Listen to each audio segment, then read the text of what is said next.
এবং এর প্রেক্ষিত আপনাদের জানা আছে হেমন্তের বিকেলে সেনাকুঞ্জে অন্যরকম এক আবহ। সশস্ত্র বাহিনী দিবসে দেশের শীর্ষ রাজনীতিবিদ ও বিশিষ্টজনদের মিলন মেলা।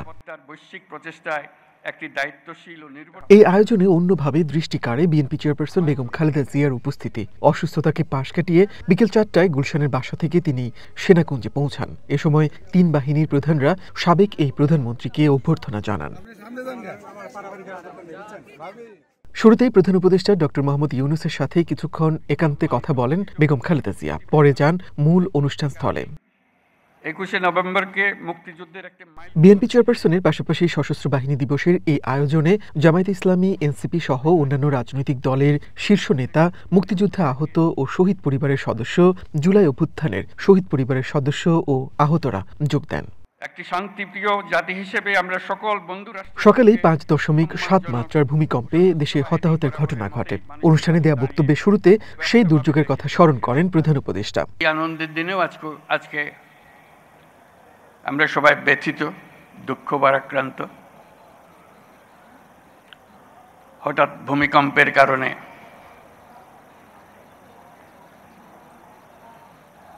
কয়েকজন ইন্তেকাল করেছেন। তার জন্য আমরা শোক পালন করলাম নীরবতার মাধ্যমে। কিন্তু আরো বহু আছে যারা ক্ষতিগ্রস্ত হয়েছে, আহত হয়েছে, সম্পদের ক্ষতি হয়েছে, আর্থিক ক্ষতি হয়েছে। তাদের প্রতি আমরা সমবেদনা জানাচ্ছি। আজকে আগামী নির্বাচনকে উৎসবমুখর করার প্রত্যয় ব্যক্ত করেন অন্তর্বর্তীকালীন সরকার প্রধান। দেশের গণতান্ত্রিক উত্তরণে নির্বাচনে সশস্ত্র বাহিনীর সদস্যদের পেশাদারিত্বের সাথে দায়িত্ব পালনের আহ্বান জানান তিনি। আমরা শিগগিরই একটা নির্বাচনের দিকে যাচ্ছি, তার প্রস্তুতি। এই নির্বাচনের মাধ্যমে আমরা নতুন বাংলাদেশের পথে যাত্রা করব, সেটাই আমাদের স্বপ্ন।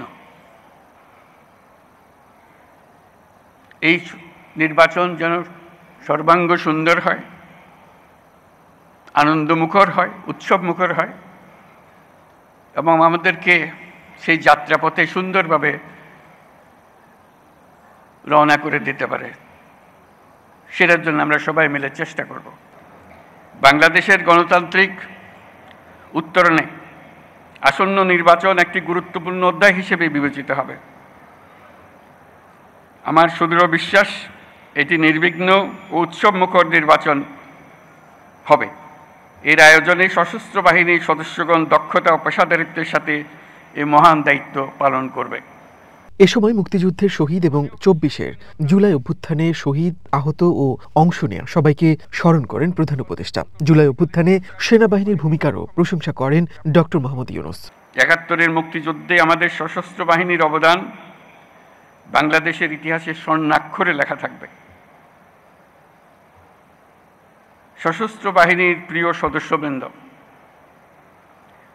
দেশের স্বাধীনতা সার্বভৌমত্ব রক্ষার পাশাপাশি দেশ গঠন ও জাতীয় দুর্যোগ মোকাবেলায় আপনারা সর্বদাই জনগণের পাশে থেকে কাজ করে যাচ্ছেন।